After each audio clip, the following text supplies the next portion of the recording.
Gawin nating ampaw o puffed rice ang ating tira-tirang kanin.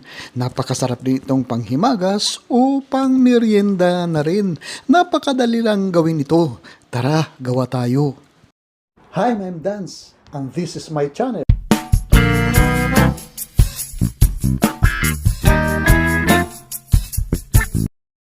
Ito po ay mga 4 na tasang leftover na kanin.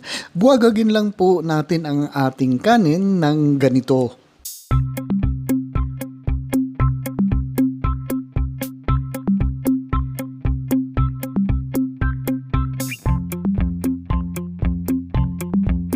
At kapag nabuhaghag na natin ang ating kanin ay ilalagay naman natin ito sa isang tray at pagkatapos po ay ibibilad po natin ito sa araw hanggang sa matuyong at matuyo ito.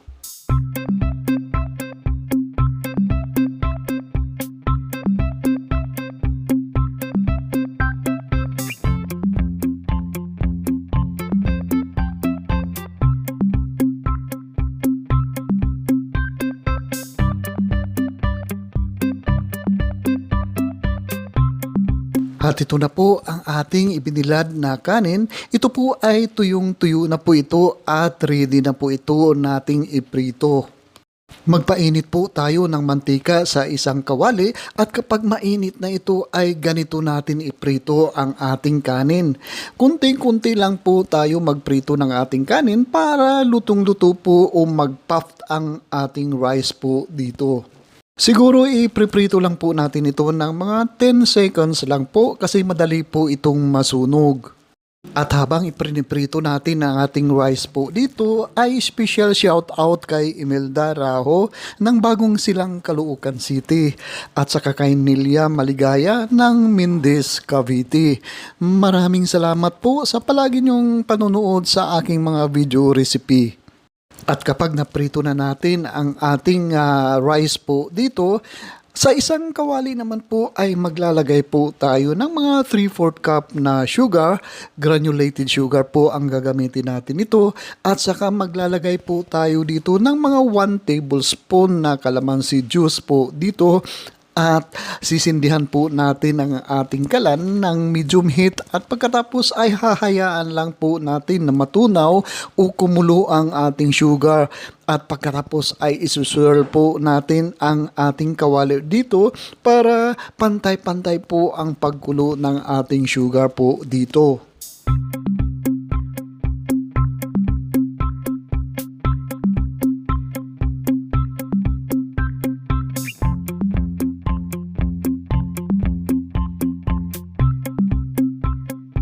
Itutuloy-tuloy lang po natin ang ating pag-simmer ng ating sugar dito hanggang sa makita na po natin na nag-uumpisa na po maging kulay amber ang gilid ng ating sugar po dito at hahanguin na po natin ito at agad-agad po natin ibubuhos po ito sa ating puffed rice po.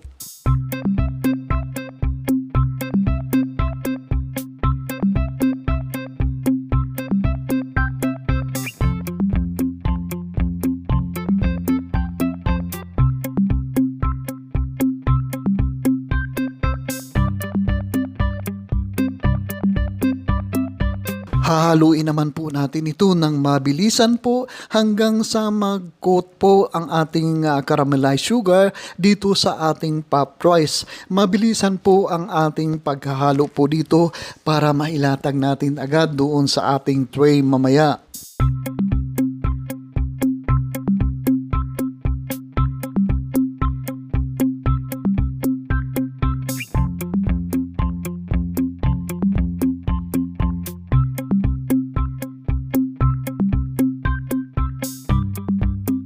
Ngayon ay ilalatag na natin sa isang tray ang ating puffed rice po dito at pagkatapos ay i-flatin lang po natin ito at sisiksikin po natin ito.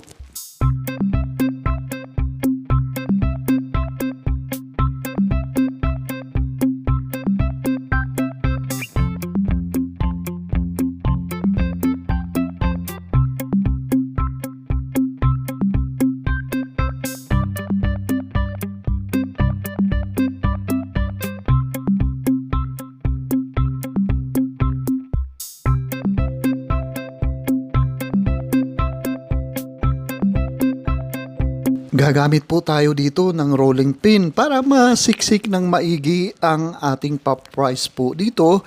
Kung wala naman po tayong rolling pin ay pwede rin naman yung bote na lang ang ating pang-roll dito. At kapag tuyo na ang ating pop price po dito ay pwede na nating hiwain kung ano ang ating desired na size sa ating pop price po dito.